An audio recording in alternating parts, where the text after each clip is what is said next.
1절의 말씀은 자연법이라고 설명하고 있습니다. 이것이 옳다. 이것이 너무나도 당연하다. 이것이 정말 우리가 사람들이 살아감에 있어서 자연스럽다는 거예요. 이 명령을 가르쳐서 자연법이다. 이렇게 성경은 우리에게 교훈해 주고 있는 것입니다. 여러분, 어느 종교든지 간에 부모 순종과 공경을 가르치지 않은 문화나 종교는 없어요. 부모 순종이나 공경은 여러분 인류의 보편적인 가치라고 할 수가 있습니다. 그래서 이 가치를 범한 사람들에게는 인류를 범하고 사람들이 말하기를 천류를 범한다. 그렇게 얘기하지 않아요? 이조시대 때 이조시대 효종 때 왕의 얘기입니다. 효종이 어느 날 민정시찰을 나갔어요. 길을 가다 보니까 어떤 청년이 아주 늙어 보이는 노모를 얻고 여름에 땀을 뻘뻘 흘리고 있는 모습을 보았어요. 그래서 왕이 묻습니다. 무슨 일로 노모를 얻고 여기까지 나왔는가? 라고 물었다고 합니다. 이때 아들 청년이 대답하기를 저희 어머니의 평생 소원이 있는데 임금의 얼굴을 한번 보는 것, 임금의 영화를 한번 우러를 뵙는 것이 어머니 평생 소원이라고 그래서 제가 멀지만은 16길을 멀다 하지 않고 제가 어머니를 얻고 왔습니다. 라고 말했습니다. 이 얘기를 들은 효종왕이 고개를 끄덕끄덕거리면서 그 효성이 그 효심이 깊다. 후한 상금을 내려라. 그래서 후한 상금을 내렸다고 합니다. 이제 이 소식이 동네에 쫙 퍼졌어요. 그런데 동네에 살고 있는 불량자 아들 하나가 있었습니다. 또 하루는 임금이 이제 한 1년쯤 지났겠죠. 다시 그 지역으로 민정시찰을 오신다는 소문이 있었어요.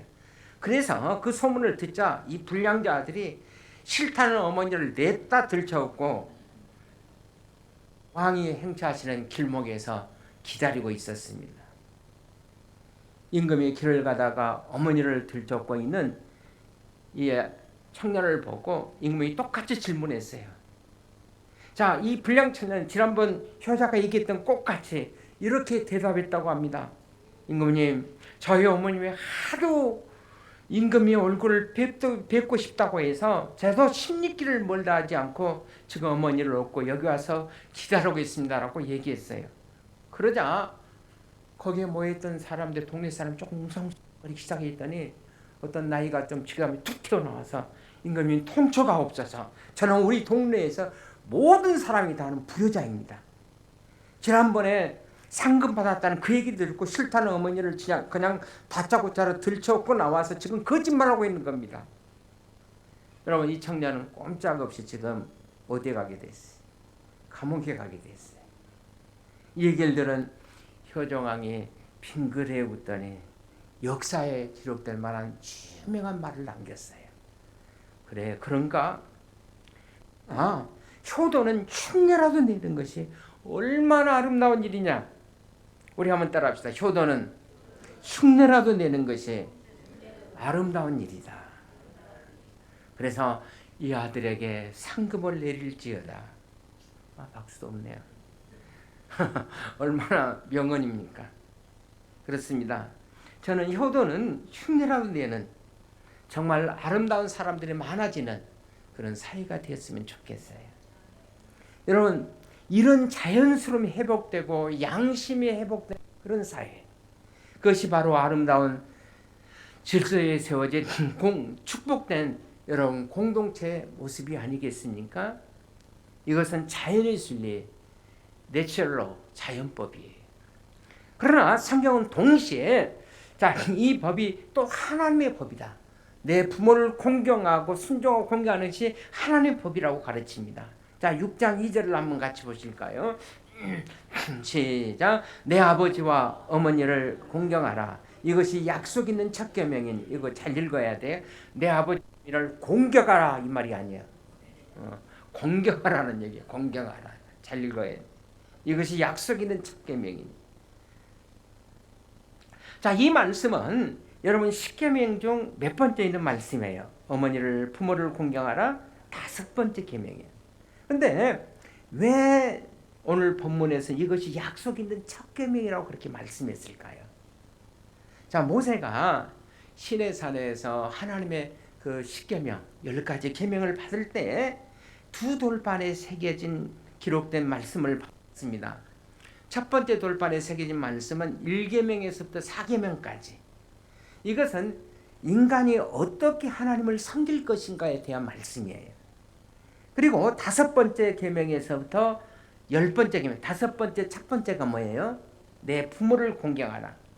이 말씀은 사람과 사람 사이에 지켜야 할 계명. 그러니까 사람과 사람 사이에 지켜야 할 첫 번째 계명이 어디에서부터 시작이 되는 거예요? 내 부모를 공경하라. 여기서부터 시작이 되는 거예요. 이것이 바로 사람과 사람 사이에 지켜야 할 내 부모를 공경하라. 이것이 바로 인간에 대한 첫 번째 계명이에요. 그런데 본문은 이 계명이 약속 있는 첫 계명이다. 그래서 이 계명에는 부모를 순종하고 공경하는 자에게는 하나님께서 약속을 주셨어요. 어떤 약속? 내가 잘되고 땅에서 장수하리라 그랬어요. 특별한 약속이 있어 첨부되어 있기 때문에 이것이 바로 첫 계명이라는 그런 말씀이에요. 그런데 자, 여기서 순종하라. 여기서만 끝나지 않고 또 이어서 공경하라는 말씀이 이어지고 있지 않습니까? 그러면 순종과 공경은 어떤 의미를 가지고 있는가? 여러분, 순종하라는 말씀은 어떤 예적인 표현을 강조하는 말로서 더 피상적인 약속, 어떤 계명이라고 할 수가 있어요. 또 공경이라는 원뜻은 이 카페트라는 단어의 뜻으로서 무게를 둔다, 무겁게 여긴다는 뜻으로 더 깊숙한 마음의 태도를 강조하는 말씀입니다.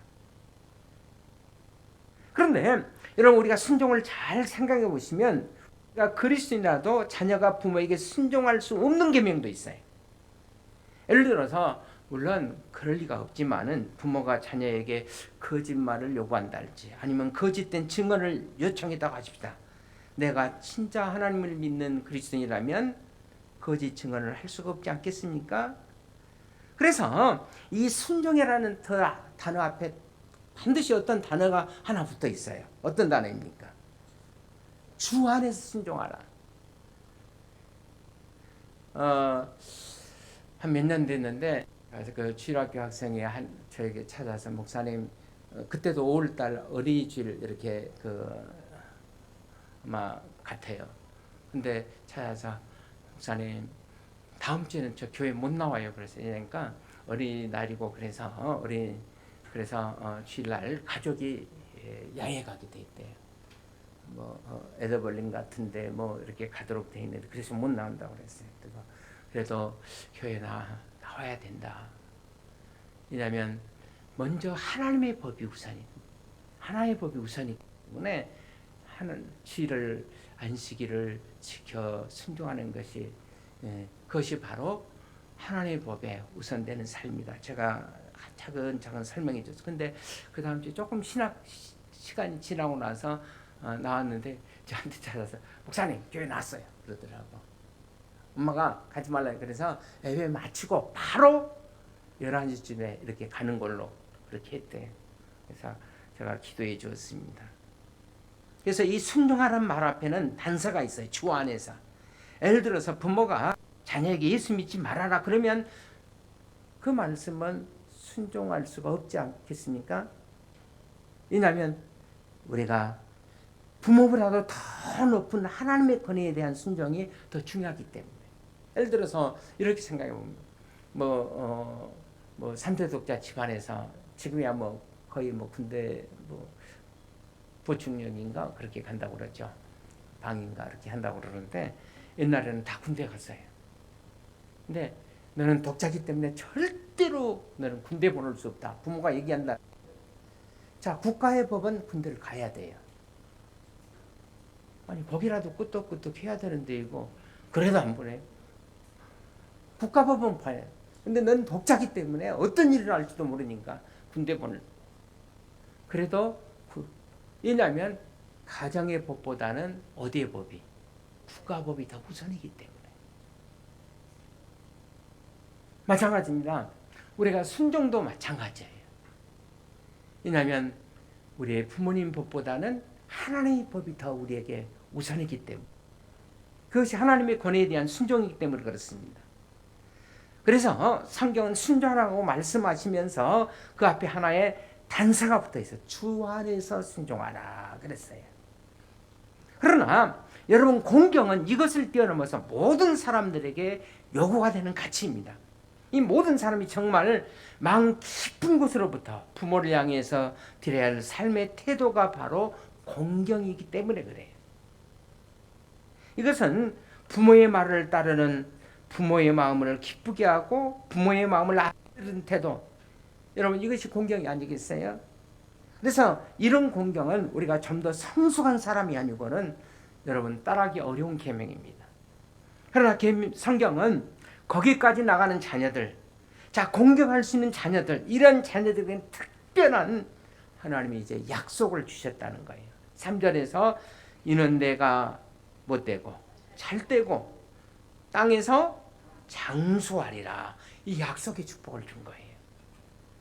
중요한 것은 저와 여러분들도 정말 하나님의 자녀 부모들에게 이런 순종을, 공경의 삶을 살아들을 수 있기를 주의 이름으로 축원을 드립니다. 정직하게 말하면 우리 모두가 다 어쩌면 다 불효자들이 아니에요. 우리 모두 부모에게 순종 안 하는 자연법도 그대로 잘 지키지 못했고, 또 부모를 공경 안 하는 하나님 법도 깨트린 여러분 어쩌면 죄인들이 아니겠습니까? 그런데 감사한 것은 바울 사도가 이 두 가지 법만을 오늘 성경에서 가르치는 것이 아니라 한 가지 복음을 먼저 우리에게 가르쳐 주시고 있다는 겁니다. 자, 에베소서 6장에 오기 전에 5장과 6장이 바로 가정에 대한 모든 말씀을 다 함축하고 있는 내용이에요. 자, 5장과 6장에 보면 이런 말씀이에요. 남편들아, 아내들아, 자녀들아, 부모들아, 5장, 6장에 보면 그런 말씀들이 계속 나옵니다. 가정에 대한 말씀들을 하시고 있어요. 그런데 5장이 시작되면서부터 일단 먼저 바울 사도는 가정에 대한 말씀을 주시기보다 먼저 복음에 대한 말씀을 하십니다. 여러분, 복음이 뭡니까?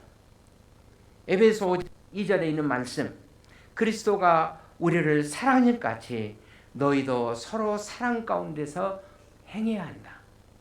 그리고 이어지는 말씀, 그는 우리를 위하여 자신을 버리사 향기로운 제물과 희생의 제물로 하나님께 드리셨느니라 그랬어요. 여러분, 이것이 복음이에요.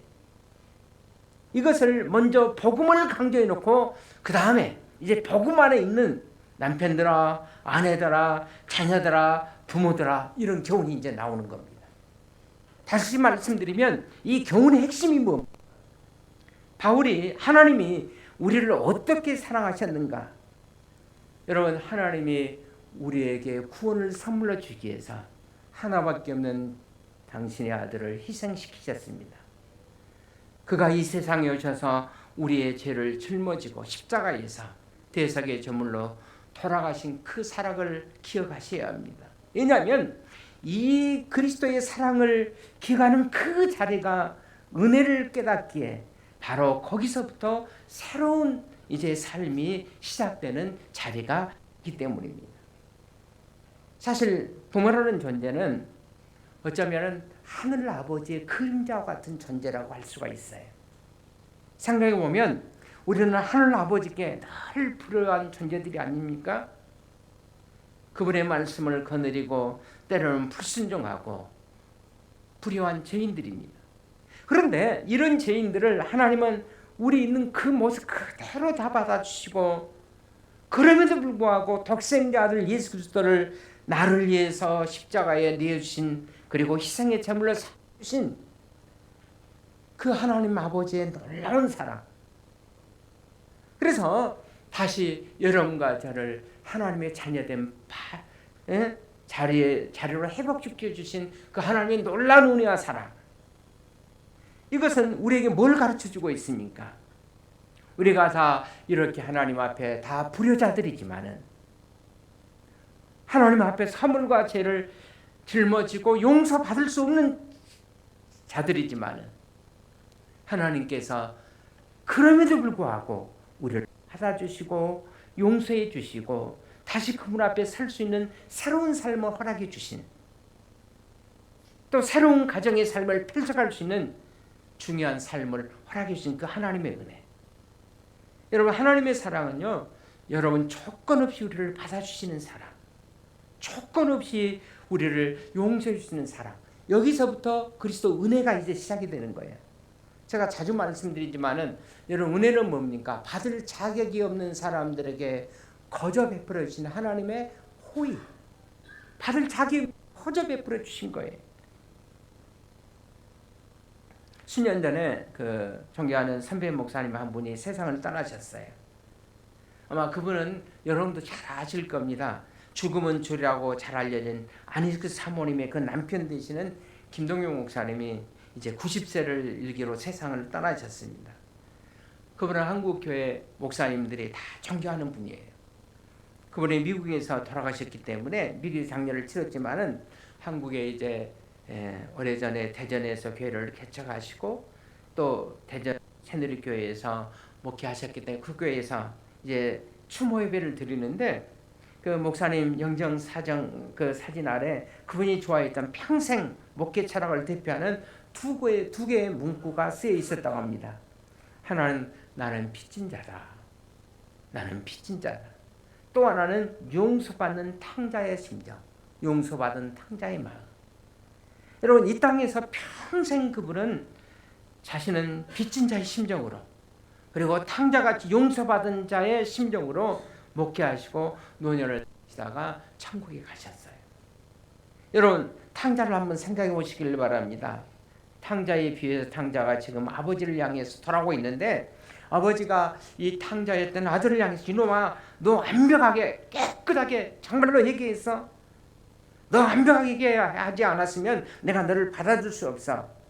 여러분, 돌아오는 이 아들에게 이렇게 말했다면 탕자들이 과연 돌아올 수가 있었겠습니까?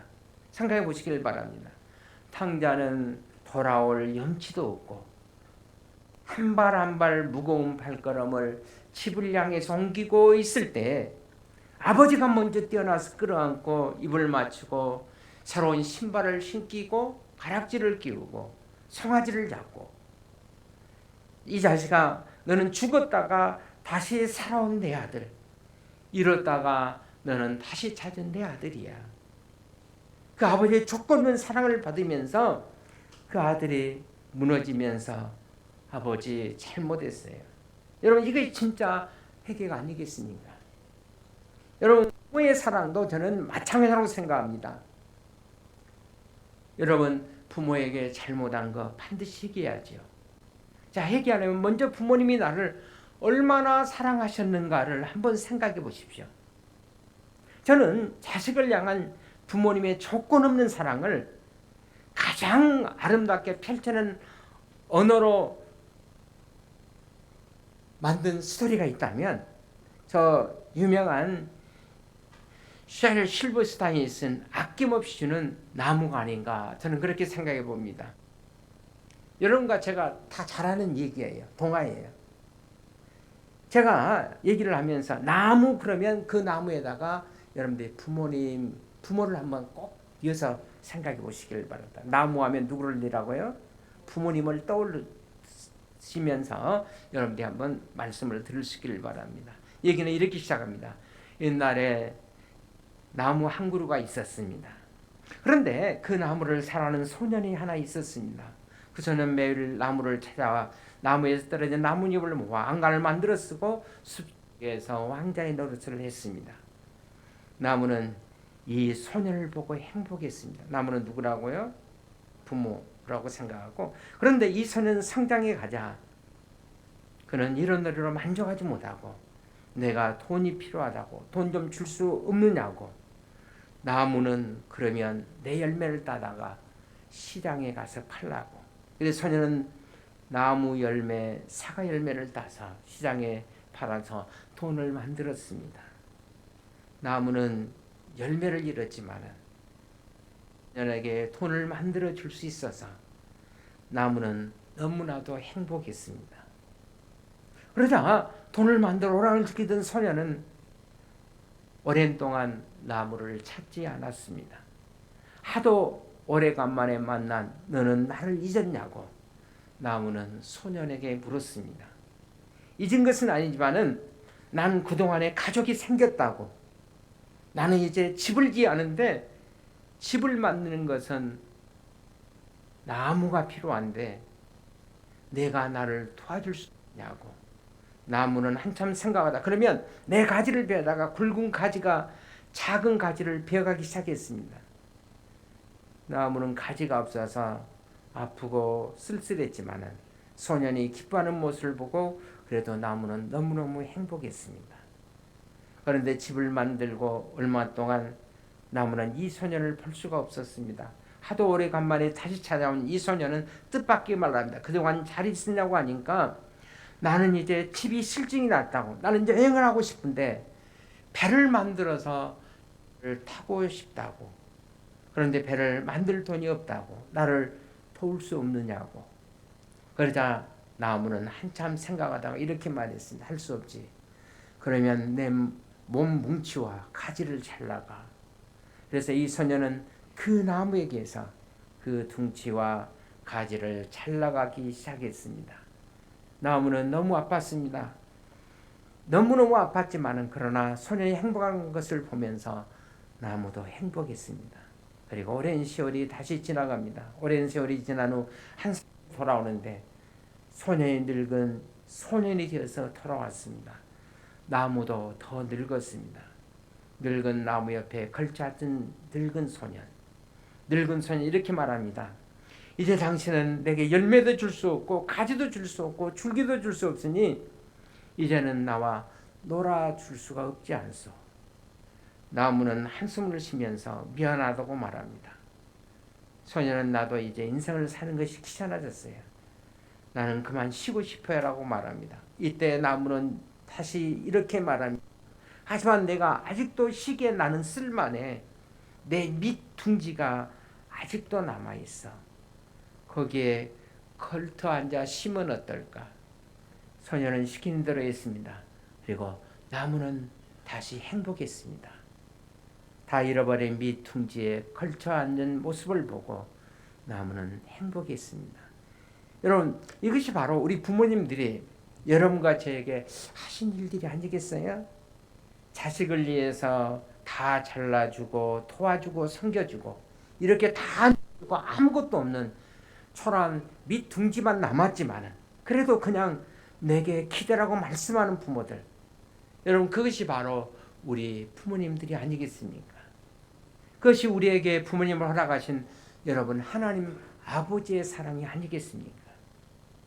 우리에게 내어주고 우리를 용서하고 용납하기 위해서 하나밖에 없는 자기들을 십자가의 나무에서 마지막 한 방울의 피까지 걸어간 피를 다 흘리게 주셨던 하나님. 이렇게 나를 용서하시고 용납하시고 나를 받아주시면서 아예 나를 이렇게 그리스도 안으로 초대하시는 그 하나님. 그래서 그분은 우리에게 이렇게 말합니다. 수고하고 무거운 짐 자들아 다 내게로 오라. 내가 너희를 쉬게 하리라. 여러분, 이것이 바로 하나님 아버지의 사랑인 줄로 믿습니다. 이것이 하늘에 계신 아버지께서 우리에게 내어주신, 우리 아버지가 우리 어머니가 우리에게 보여주신 저는 사랑인 줄로 믿습니다.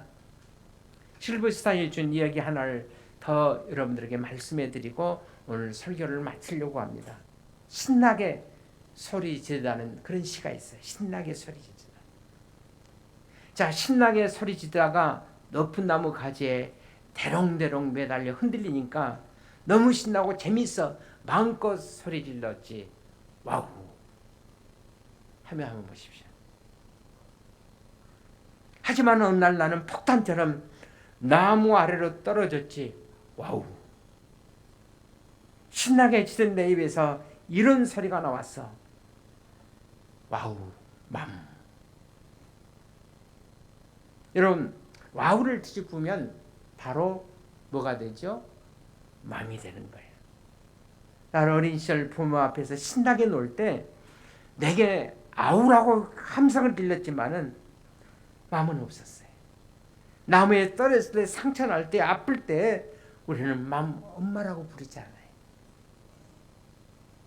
그분은 우리가 신나게 놀이하고 있었을 때 우리들에게는 잊혀진 존재였지만은 우리가 아프고 힘들 때 그러나 우리가 이렇게 불러줄 수 있었던 분들, 아빠 엄마 이제는 컸지만 너무 힘들 때 아직도 신음같이 새어나는 이런 소리, 오늘 우리가 다시 한번 불러고 싶은 여러분 부모님의 이름들 아니에요? 엄마 혹은 아빠.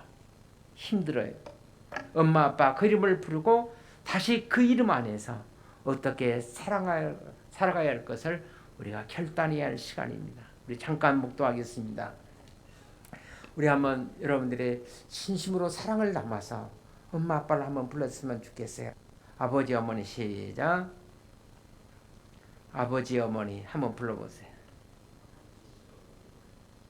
우리가 좀 더 어린 시절 우리는 다치고 아프고 배고프면 엄마 아빠라고 부르지 않습니까? 그 엄마 아빠, 그 어머니 아버지, 우리 인생에 가장 소중했던 그 이름. 그런데 우리는 그 어머니의 마음을, 그 아버지의 마음을 여러분 얼마나 알았을까요? 1년에 한 번 겨우 가정의 날, 어버이날에 대해서 비로소 불러보는 그 이름. 여러분 우리가 그 어머니의 마음 노래를 다 잘 알고 있지 않아요? 낮을 때 괴로움 다 잊으시고 기르실 때 밤낮으로 애쓰는 마음, 진자리 마른 자리 가라니시며 손발이 다 닳도록 고생하시네. 하늘 아래 그 무엇이 넓다 하리요 어머님의 희생은 가히 없어라. 우리가 부모님의 은혜를 생각하시면서 여러분들 한번 생각해 보시길 바랍니다. 낮을 때 괴로움 다 잊으시고 기르실 때 밤낮으로 애쓰는 마음, 진자리 마른 자리 가시며 손발이 다 닳도록 고생하시네. 하늘 아래 그 무엇이 넓다 하리요 어머님의 희생은 가히 없어라. 우리는 이렇게 부모님의 사랑에 여러분 다 빚진 자가 아니겠습니까? 부모님의 은혜에 다 빚진 자예요. 자, 하나님의 사랑을 닮은 부모를 우리에게 주신 하나님 앞에 우리가 드려야 할 감사의 기도가 있다면 여러분 어떤 기도 있겠어요? 하나님 아버지, 이제 우리가 남은 날이라도 부모님을 잘해드리고 싶습니다.